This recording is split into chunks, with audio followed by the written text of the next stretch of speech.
Good morning, guys. I guess this is our High Magic podcast.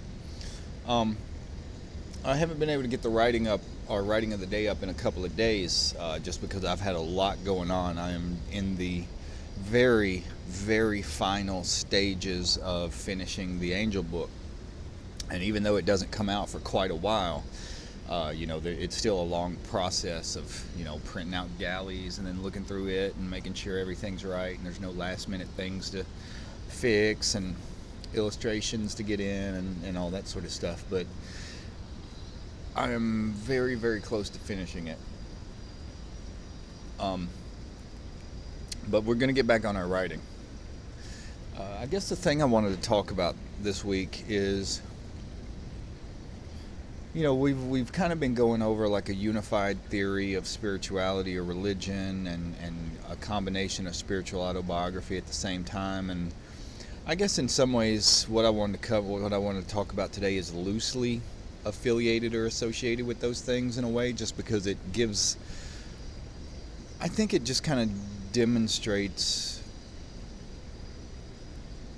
the way I want to live my life in a weird way, the way I strive to live my life in a weird way, what I saw as perfection and trying to adhere to this concept or this view of perfection. And it stems from, I talked about this yesterday in the reading of the day, but it stems from someone asking me something about guns. There's all the mass shootings and everything going on, and people turning guns into political issues, all that sort of stuff. And someone asked me, what were my thoughts on the issue or whatever. And, keep in mind, this is just my thoughts that are no more valid than anyone else's.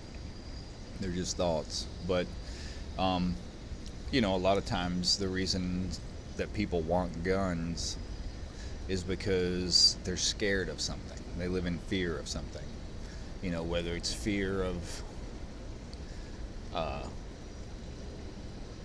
the government doing something to you. You always hear people say, well, the reason that the Second Amendment exists is so that we can have guns to defend ourselves against the government. And that would have worked at the time that, that was written. But keep this in mind. You can't defend yourself against the government with a gun. Think about this. If the government decides that they want to get rid of you in some way, we live in an almost cashless society now. The only thing they have to do, cut off your credit cards, freeze your bank accounts. The government can cause you to sit in your own home and starve to death while you clutch a gun. Never give you a single target to defend yourself against. How do you defend yourself against something like that? Answer is, you can't. Not in the age of technology. The government can literally starve you to death by pushing a button.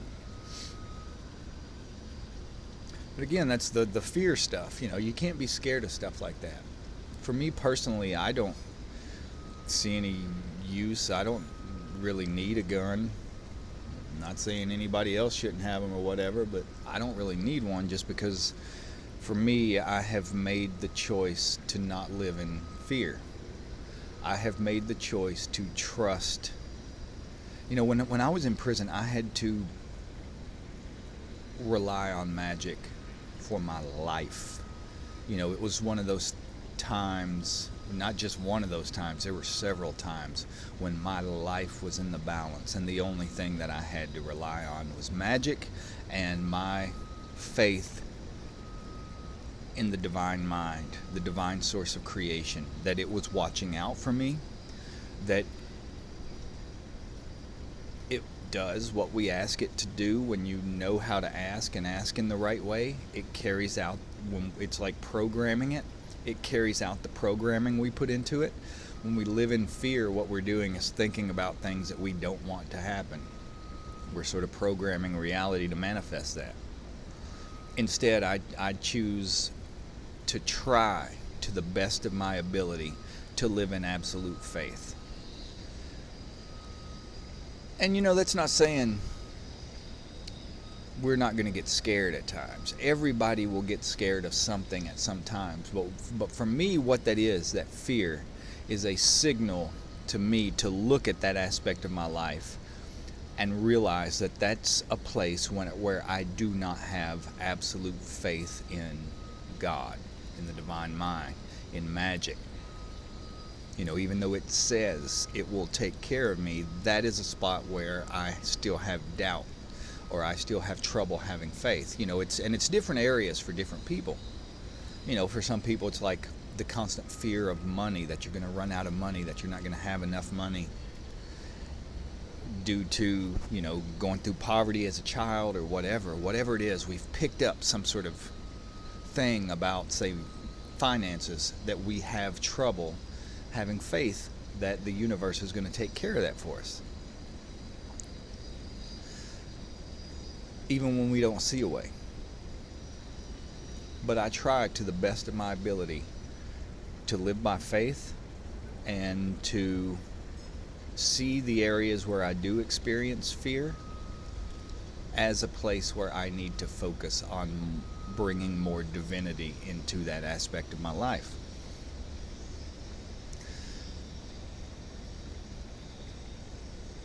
And I don't mean this in like a judgmental way. Like I said, everybody is going to fear something at some time.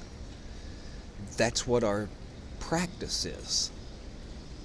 That's what, our practice is not spending half an hour on a meditation cushion a day or spending 2 hours doing ritual a day.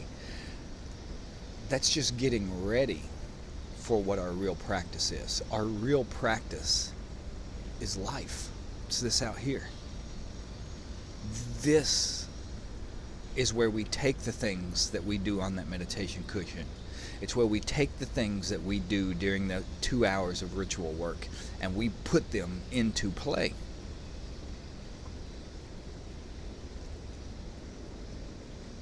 So I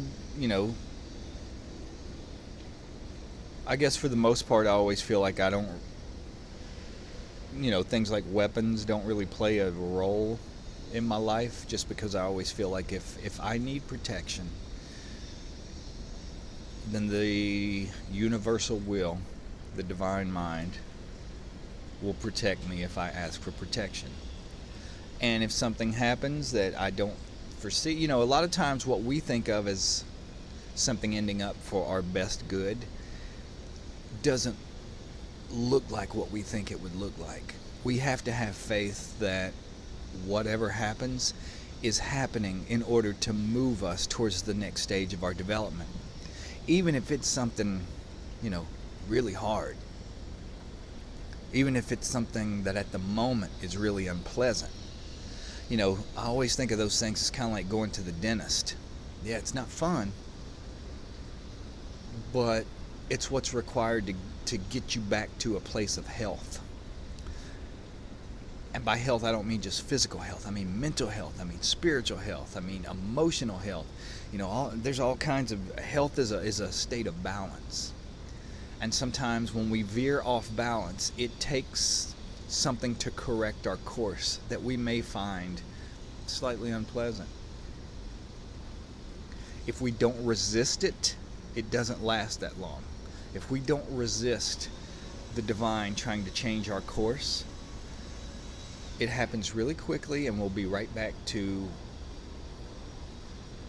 a state of existing in faith and love. The more we resist it, the more difficult the course correction is, because we're hanging on tightly to the direction we were going. And that's where fear comes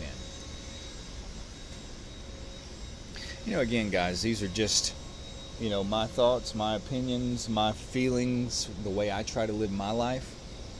It's not saying the way anyone else tries to live their life is right or not right or whatever it is. Okay, guys, I have a meeting today about something that hopefully will bring more good things in the future that I can tell you about shortly. I'm always wary of talking about things in the beginning until they're, absolutely done in some way. I like to let them work in silence to manifest. But I love you guys. I hope you have a good day, and I'll talk to you back here soon. Bye-bye.